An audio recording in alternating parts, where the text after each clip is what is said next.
Second hand വണ്ടികളുടെ ഏറ്റവും പുതിയ വീഡിയോയിലേക്ക് എല്ലാ പ്രേക്ഷകർക്കും സ്വാഗതം. ഇന്നത്തെ വീഡിയോയിൽ നിങ്ങളെ പരിചയപ്പെടുത്തുന്നത് ലോ ബഡ്ജറ്റിൽ ആൾട്ടോ കാർ നോക്കുന്നവരാണെങ്കിൽ നല്ലൊരു ഹൈ ക്വാളിറ്റി വണ്ടി തന്നെയാണ് വിൽപ്പനയ്ക്കുള്ളത്. ഡീറ്റെയിൽസിലേക്ക് പോകും മുമ്പ് ചാനൽ ആദ്യമായിട്ട് കാണുന്നവരാണെങ്കിൽ സബ്സ്ക്രൈബ് ചെയ്ത് സപ്പോർട്ട് ചെയ്യുക. നിങ്ങളിപ്പോൾ കാണുന്ന ഈ വണ്ടി 2010 മോഡൽ ആൾട്ടോ LXi ആണ്.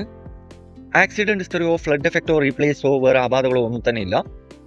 നിലവിൽ നല്ല റണ്ണിംഗ് കണ്ടീഷനോട് കൂടി തന്നെയാണ് ഈ വണ്ടി വിൽപ്പനയ്ക്കുള്ളത്. ഏകദേശം 80,000 കിലോമീറ്റർ വരെ ഓടിയിട്ടുണ്ട്. ലൊക്കേഷൻ വരുന്നത് മലപ്പുറം ജില്ലയിലെ പുത്തനത്താണിയിലാണ് വണ്ടിയുള്ളത്. കൂടാതെ AC, പവർ സ്റ്റിയറിംഗ്, നല്ലൊരു പുതിയ അടിപൊളി സീറ്റ് കവർ ഒക്കെ ചെയ്തിട്ടുണ്ട്. ഇതിന് ചോദിക്കുന്ന വില 1.40 ആണ്. വിലയിൽ ചെറിയ മാറ്റങ്ങളൊക്കെ വരുത്തി തരും. ഫിക്സ് റേറ്റ് അല്ല, നെഗോഷ്യബിൾ പ്രൈസ് ആണ്. ആവശ്യക്കാരുണ്ടെങ്കിൽ വീഡിയോയുടെ താഴെ കോൺടാക്ട് നമ്പർ കൊടുത്തിട്ടുണ്ട്, അതിൽ വിളിച്ചാൽ മതി. വണ്ടിയുടെ ഡീറ്റെയിൽസും കറക്റ്റ് ലൊക്കേഷനൊക്കെ പറഞ്ഞു തരും. അപ്പോൾ ഇനിയും നല്ല അടിപൊളി വണ്ടികളുടെ വീഡിയോയുമായി നിങ്ങളുടെ മുമ്പിൽ എത്തുന്നത് വരെ ഗുഡ് ബൈ.